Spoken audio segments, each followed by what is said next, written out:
بسم اللہ الرحمن الرحیم۔ ایپیسوڈ 18۔ کتاب کا نام سیرت حضرت عمر فاروق رضی اللہ تعالیٰ عنہ، خلیفہ ثانی، عادل حکمران، فاتح روم و فارس، شہید محراب، امیر المؤمنین سیدنا حضرت عمر بن خطاب رضی اللہ تعالیٰ عنہ کی مکمل سیرت کے تابناک نقوش۔ مصنف ڈاکٹر علی محمد الصلابی۔ ابتدائی دور میں معرض وجود میں آنے والے مدارس اسلامیہ کا بیان۔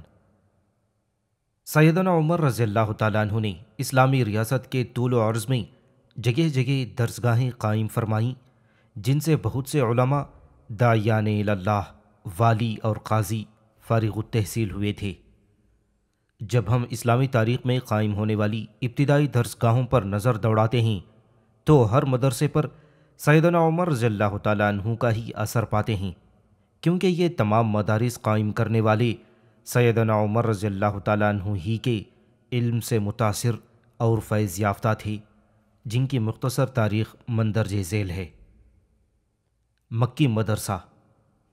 مکہ میں قائم مدرسہ نہ صرف اہل مکہ بلکہ دنیا کے کونے کونے سے بیت اللہ آنے والے حجاج، معتمرین اور دیگر زائرین کی توجہ کا مرکز بنا رہا، اس لیے کہ مکہ نے ہر اس مومن کے قلب و ذہن کو متاثر کر رکھا ہے جس نے اسے دیکھا ہے یا اسے دیکھنے کی خواہش رکھتا ہے۔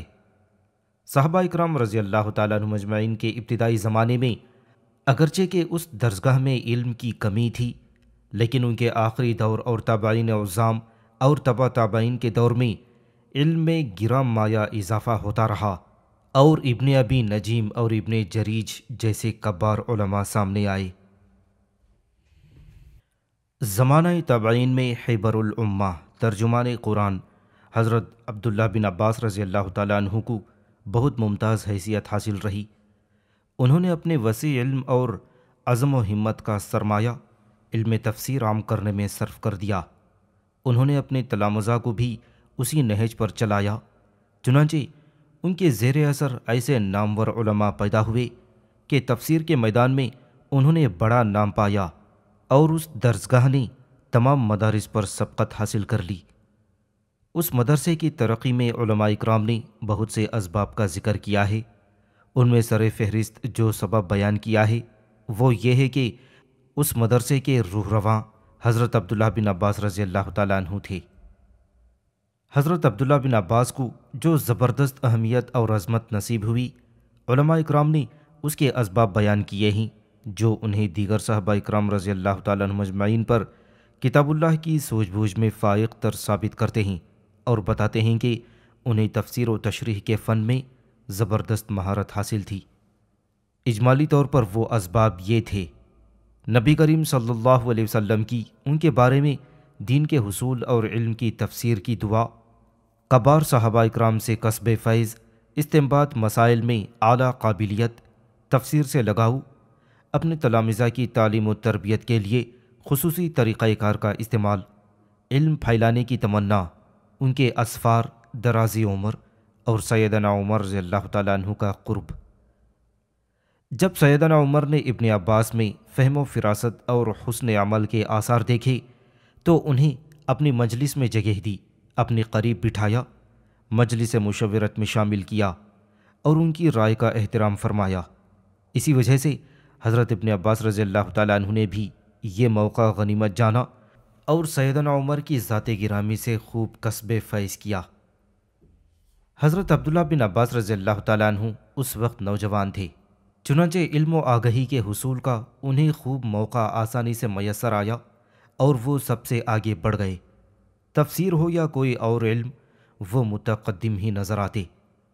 حضرت عامر شعبی ابن عباس رضی اللہ تعالیٰ عنہ سے بیان فرماتے ہیں کہ ایک دفعہ مجھے میرے باپ نے کہا، اے بیٹے، میں دیکھ رہا ہوں کہ امیر المؤمنین تجھے اپنا قرب بخشتے ہیں، تجھ سے علیحدگی میں ملاقات کرتے ہیں، اور کبار صحابہ اکرام کے ساتھ تجھے بھی مشورے میں شامل کرتے ہیں۔ اس سلسلے میں میری 3 نصیحتیں یاد رکھنا۔ اللہ سے ڈرتے رہنا اور امیر المؤمنین کا کوئی راز کبھی فاش نہ کرنا، ہمیشہ سچ بولنا۔ سیدنا عمر کو تجھ پر کبھی جھوٹ کا واہمہ بھی نہیں گزرنا چاہیے۔ ان کے حضور کبھی کسی کی غیبت نہ کرنا۔ سیدنا عمر حضرت ابن عباس کو اکابر صحابہ رضی اللہ تعالیٰ عنہ مجمعین کی صف میں صرف اس لیے شامل فرمایا کرتے تھے کہ اللہ تعالیٰ نے انہیں فکر و فہم کی گراں قدر صلاحیتوں سے سرفراز فرمایا تھا۔ وہ پیچیدہ سے پیچیدہ مسائل بھی آسانی سے حل کر لیتے تھے۔ حضرت ابن عباس فرماتے ہیں، سیدنا عمر صحابہ اکرام کی موجودگی میں مجھ سے سوالات فرمایا کرتے تھے اور فرماتے تھے، اے ابن عباس، جب تک سب اپنا معافی و ضمیر ظاہر نہ کر دیں تم جواب نہ دینا۔ پھر جب میں گفتگو کرتا تو فرماتے تھے، اے لوگوں، تم سب اس نوجوان جیسا جواب لانے سے قاصر ہو جو ابھی تک لڑکپن کی عمر میں ہے۔ حضرت ابن عباس رضی اللہ تعالیٰ عنہ سیدنا عمر رضی اللہ تعالیٰ عنہ کا انتہائی ادب کرتے تھے۔ جب ان کی مجلس میں اکابر صحابہ تشریف فرما ہوتے تو بغیر اجازت گفتگو نہ فرماتے۔ سیدنا عمر یہ بات محسوس فرما لیا کرتے تھے، چنانچہ وہ علم و معرفت کے حصول کی خاطر حضرت ابن عباس کو بات چیت کرنے کے مواقع مہیا فرما لیا کرتے تھے۔ اس کی مثال گزشتہ صفحات میں یہ آیت اَیَوَدُّ أَحَدُكُمْ أَن تَكُونَ لَهُ جَنَّةٌ، کیا تم میں سے کوئی پسند کرتا ہے کہ اس کا ایک باغ ہو، اور اس آیت اِذَا جَاءَ نَصْرُ اللَّهِ وَالْفَتْحُ، اے نبی جب اللہ کی مدد اور فتح آ جائے گی، ان دونوں آیاتوں کی تشریح میں گزر چکی ہے۔ حضرت ابن عباس رضی اللہ تعالیٰ عنہ بلا شبہ حضرت عمر کے علم ہراول دستے میں سے تھے۔ حضرت عبد الرحمن بن زید رضی اللہ تعالیٰ عنہ فرماتے ہیں، جب سیدنا عمر نماز اشراق سے فارغ ہو جاتے تو اپنے کھجوروں کے کھلیان میں تشریف لے آتے تھے۔ پھر وہ کچھ قرآن پڑھنے والے نوجوانوں کو بلاتے تھے، ان میں ابن عباس بھی ہوتے تھے۔ وہ آتے، قرآن پڑھتے اور ایک دوسرے کو پڑھاتے۔ قیلولے کا وقت ہو جاتا تو واپس چلے جاتے۔ عبد الرحمن فرماتے ہیں، ایک دفعہ لڑکے یہ آیت پڑھ رہے تھے، وَإِذَا قِيلَ لَهُ اتَّقِ اللَّهَ أَخَذَتْهُ الْعِزَّةُ بِالْإِثْمِ، اور جب اس سے کہا جاتا ہے اللہ سے ڈر تو اس کی عزت اسے گناہ میں پھنسائے رکھتی ہے۔ اور پھر یہ آیت وَمِنَ النَّاسِ مَن يَشْرِي نَفْسَهُ ابْتِغَاءَ مَرْضَاتِ اللَّهِ وَاللَّهُ رَءُوفٌ بِالْعِبَادِ، اور لوگوں میں سے کوئی ایسا بھی ہے جو اللہ کی رضامندی حاصل کرنے کے لیے اپنے آپ کو اس کے ہاتھ بیچ ڈالتا ہے، اور اللہ اپنے بندوں پر بہت شفیق ہے۔ یہ آیات سنتے ہی ابن عباس رضی اللہ تعالیٰ عنہ نے اپنے پاس بیٹھے دوستوں سے کہا، دو آدمی لڑ پڑے۔ سیدنا عمر نے یہ بات سنی اور دریافت فرمایا، تم نے کیا کہا؟ ابن عباس نے عرض کیا، کچھ نہیں اے امیر المؤمنین۔ سیدنا عمر نے فرمایا، کیا تم نے یہ نہیں کہا تھا کہ دو آدمی لڑ پڑے؟ ابن عباس سمجھ گئے کہ سیدنا عمر نے بات سن لی ہے تو فرمایا، یہ آیت مقدسہ بتا رہی ہے کہ وہ ظالم شخص جسے اللہ رب العزت سے ڈرنے اور ظلم و فساد سے باز آنے کی تلقین کی جائے تو اس کا گھمنڈ اسے اور زیادہ گناہ پر اکساتا ہے۔ جس آدمی کا یہ حال ہو وہ ظلم و فساد سے کبھی باز آنے والا نہیں، اسے تو جہنم ہی کفایت کرے گا۔ پس جس نے جہنم کا ٹھکانہ ڈھونڈا اس نے کتنا برا ٹھکانہ ڈھونڈا۔ اس کے برعکس ایک آدمی ایسا ہے جو نفس پرستی کی جگہ اللہ تعالیٰ کی بندگی کے جذبے سے معمور ہوتا ہے اور اللہ رب العزت کی خوشنودی کی طلب میں اپنی جان بھی بیچ دیتا ہے، یعنی رضا الہی کی راہ میں اپنا سب کچھ قربان کر دیتا ہے۔ اللہ تعالیٰ ایسے مخلص بندے کے لیے سراسر شفقت اور مہربانی فرمانے والا ہے۔ میرا خیال یہ ہے کہ یہی وہ آدمی ہے جو پہلی قسم کے شخص کو اللہ تعالیٰ سے ڈرنے کی تلقین کرتا ہے، مگر وہ اپنے تکبر کی وجہ سے اللہ کا حکم قبول نہیں کرتا بلکہ بدستور گناہ پر اڑا رہتا ہے۔ اس طرح گویا یہ شخص نیکی کی تلقین کرنے والے سے لڑنا شروع کر دیتا ہے۔ اسی لیے میرا خیال ہے کہ یہ دونوں ایک دوسرے کے مد مقابل آ گئے اور باہم لڑ پڑے۔ سیدنا عمر رضی اللہ تعالیٰ عنہ نے ان کے یہ تشریحی ارشادات سنے تو فرس مسرت سے فرمایا، للہ تلادک یا ابن عباس، اے ابن عباس، تیرا یہ کمال اللہ ہی کی طرف سے ہے۔ سیدنا عمر رضی اللہ تعالیٰ عنہ نے ابن عباس رضی اللہ تعالیٰ عنہ سے قرآن کے بارے میں کوئی سوال کرنا ہوتا تو فرماتے، اے غوطہ خور، غوطہ لگا۔ سیدنا عمر کو جب مشکل ترین مسائل درپیش ہوتے تو ابن عباس سے فرماتے، اے ابن عباس، ہم پر مشکل ترین مسائل آن پڑے ہیں، انہیں تو اور تجھی جیسے صاحب فراست ہی حل کر سکتے ہیں۔ پھر وہ انہی کی رائے کو ترجیح دیتے تھے۔ مشکل معاملے کے موقع پر وہ ابن عباس کے سوا کسی اور کو طلب نہیں فرماتے تھے۔ حضرت سعد بن ابی وقاص رضی اللہ تعالیٰ عنہ فرماتے ہیں، میں نے ابن عباس سے بڑھ کر کسی کو حاضر جواب ذہین، زیادہ علم والا اور زیادہ بردبار نہیں پایا۔ میں نے سیدنا عمر کو بڑے کٹھن مسائل میں انہی کو بلاتے دیکھا ہے۔ جب ابن عباس آ جاتے تو سیدنا عمر فرماتے، میرے روبرو ایک کٹھن مسئلہ آن پڑا ہے۔ جب ابن عباس ان کا حل پیش فرماتے تو سیدنا عمر اسے قبول فرما لیتے۔ سیدنا عمر کے ارد گرد اکثر بدری مہاجرین اور انصار ہوتے تھے۔ سیدنا عمر سب کو مخاطب فرما کر کہا کرتے تھے، یہ لڑکا بوڑھوں کا جوان ہے، اس کے پاس بہت سوال کرنے والی زبان اور بڑا فہیم دل ہے۔ طلحہ بن عبید اللہ رضی اللہ تعالیٰ عنہ فرماتے ہیں، مجھے معلوم نہیں کہ سیدنا عمر کسی کو ابن عباس سے بھی زیادہ عزت بخشتے تھے۔ ابن عباس رضی اللہ تعالیٰ عنہ اپنا زیادہ وقت سیدنا عمر ہی کی معیت میں گزارتے۔ ان سے سوال کرنے اور علم حاصل کرنے کے لیے ہر آن شائق رہتے تھے۔ یہی وجہ تھی کہ ابن عباس سیدنا عمر کی تفسیر اور علم دوسرے صحابہ کی نسبت زیادہ نقل فرماتے اور لوگوں تک پہنچاتے۔ بعض اہل علم نے تو یہاں تک کہا ہے کہ ابن عباس کا سارا علم بالعموم سیدنا عمر ہی سے منقول ہے۔ یہ وہ چند علمی خوبیاں تھیں جو انہوں نے سیدنا عمر کی قربت اور مہربانی کے باعث حاصل کیں اور مکی مدرسے کی پیشوائی کا منصب حاصل کرنے میں کامیاب ہوئے۔ میرا خیال یہ ہے کہ اس وجہ سے ابن عباس رضی اللہ تعالیٰ عنہ تمام علوم میں عموماً اور تفسیر میں خصوصاً آگے بڑھنے کا حوصلہ پاتے چلے گئے۔ مدنی مدرسہ۔ سابقہ صفحات میں مدنی مدرسے کے بارے میں ذکر کیا جا چکا ہے کہ سیدنا عمر نے مدینہ طیبہ کو علم اور فتووں کا گہوارہ بنانے کے لیے کس قدر زبردست کوششیں فرمائی تھیں۔ مدینہ طیبہ میں قیام پذیر علماء میں سے سب سے زیادہ علمی میدان میں زید بن ثابت رضی اللہ تعالیٰ عنہ نے شہرت پائی۔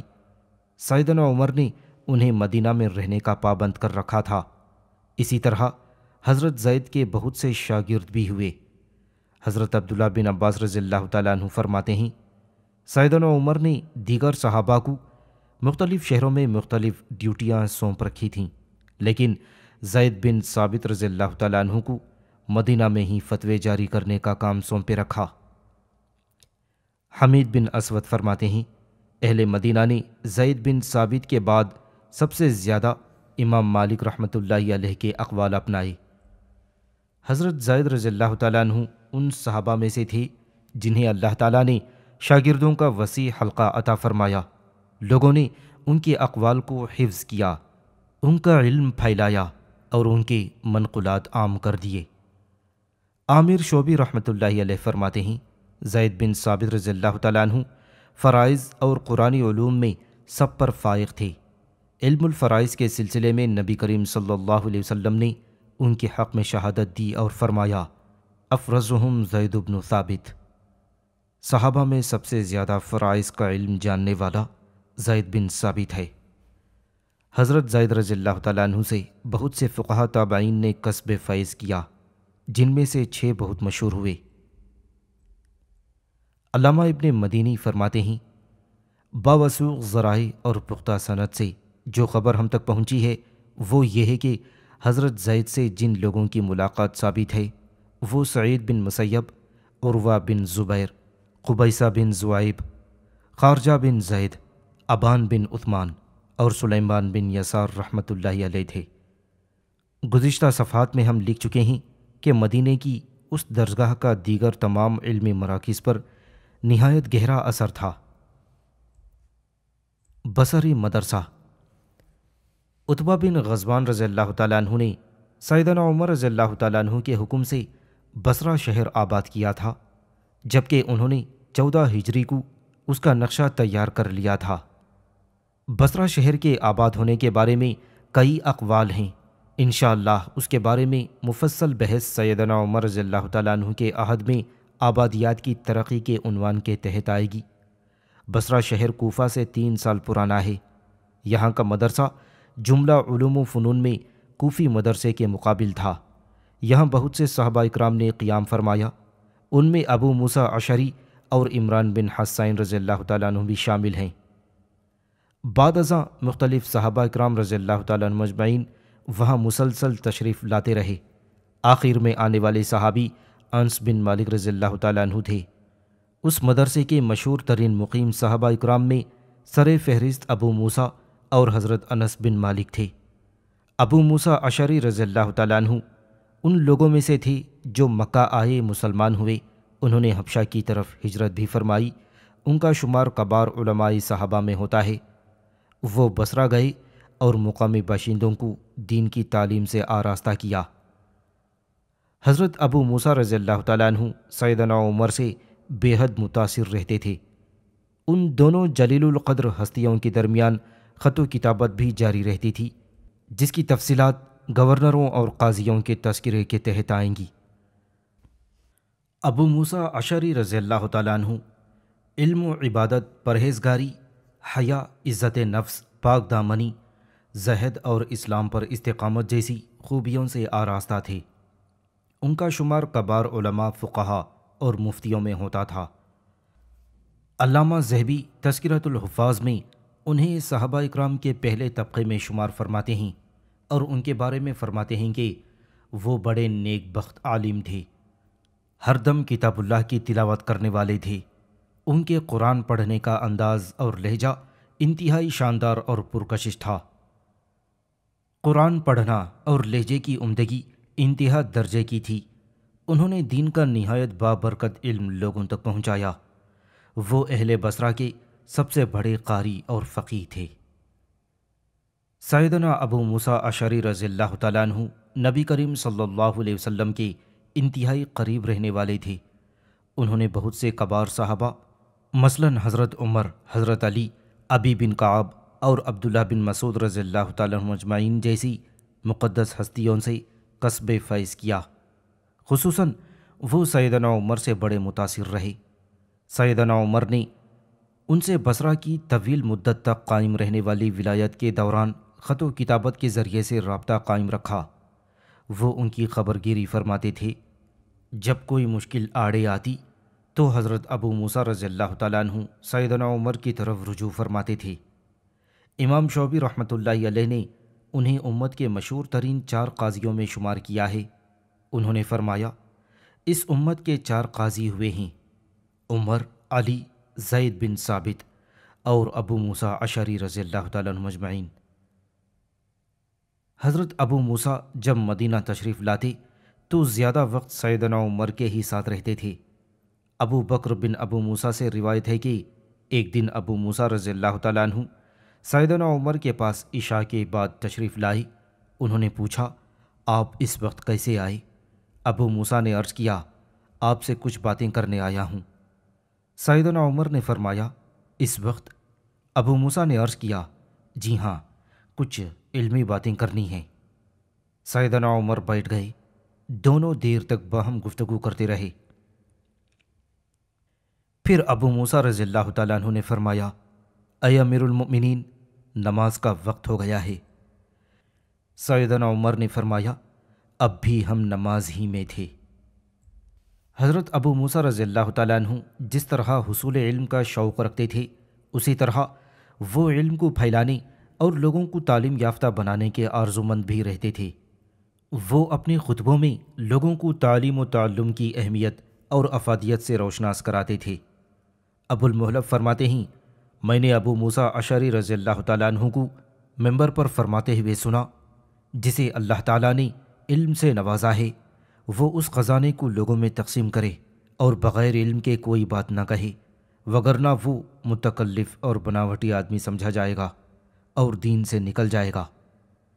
ابو موسیٰ اشعری رضی اللہ تعالیٰ عنہ نے بصرہ کی مسجد کو اپنی علمی سرگرمیوں کا مرکز بنایا۔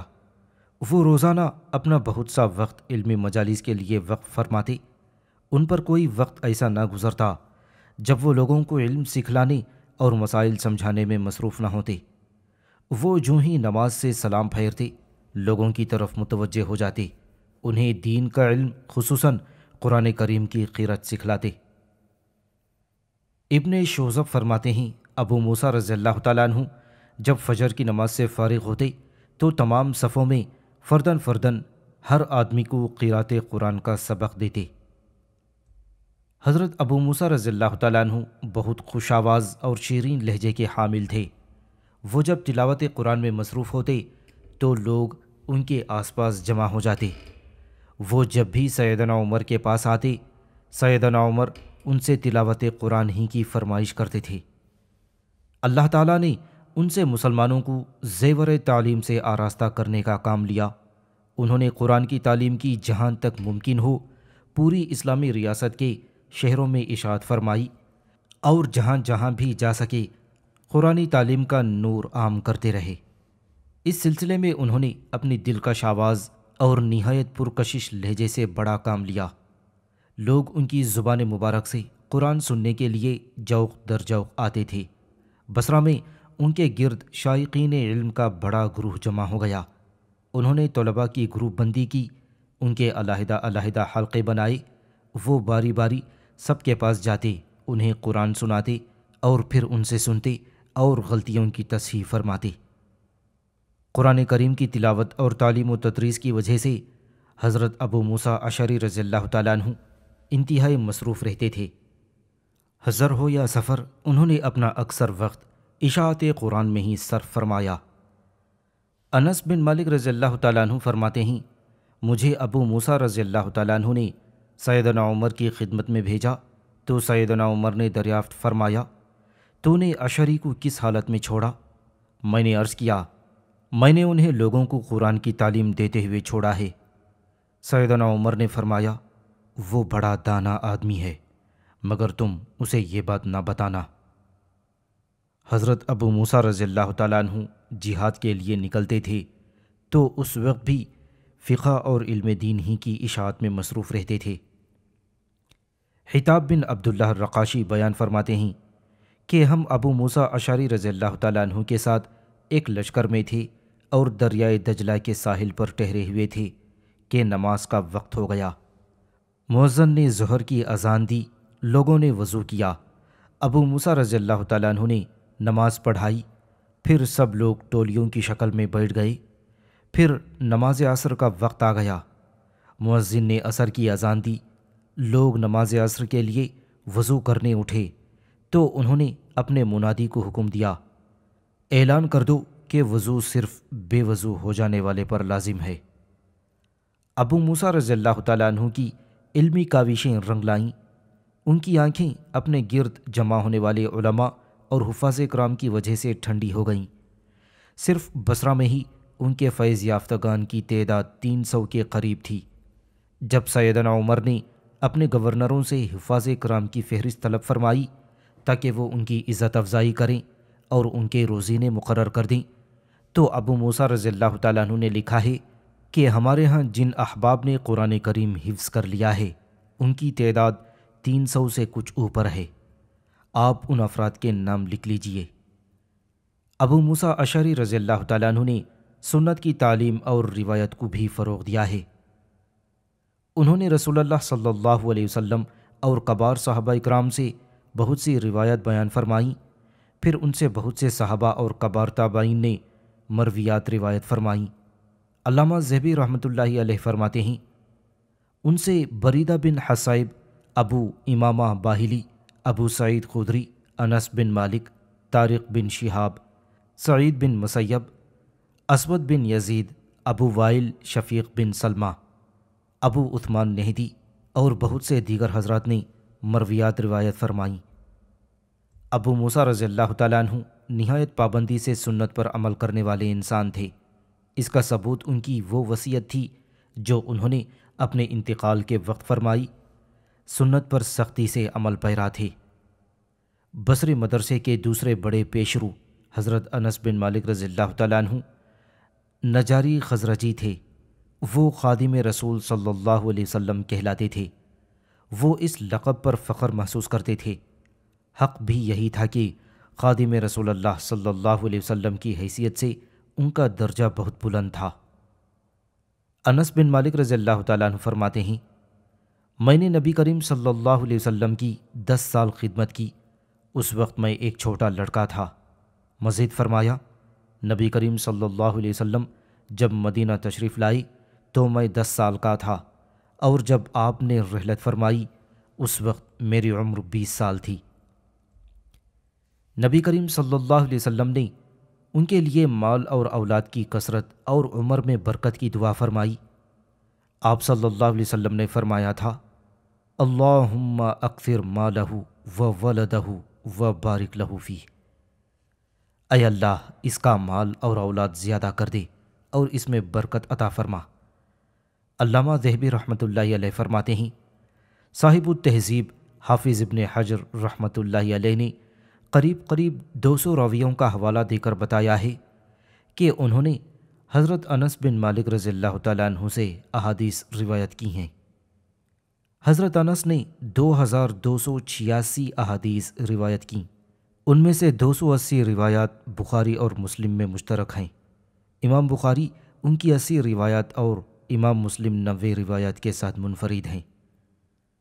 کبار تابعین علماء جیسے حسن بصری، سلیمان تیمی، ثابت بنانی، زہری، ربیہ بن ابی عبد الرحمن، ابراہیم بن میسرہ، یحییٰ بن سعید انصاری، محمد ابن سیرین، سعید ابن جبیر، قتادہ اور دیگر تابعین کا امام اور معلم سیدنا انس بن مالک رضی اللہ تعالیٰ عنہ کو قرار دیا جاتا ہے۔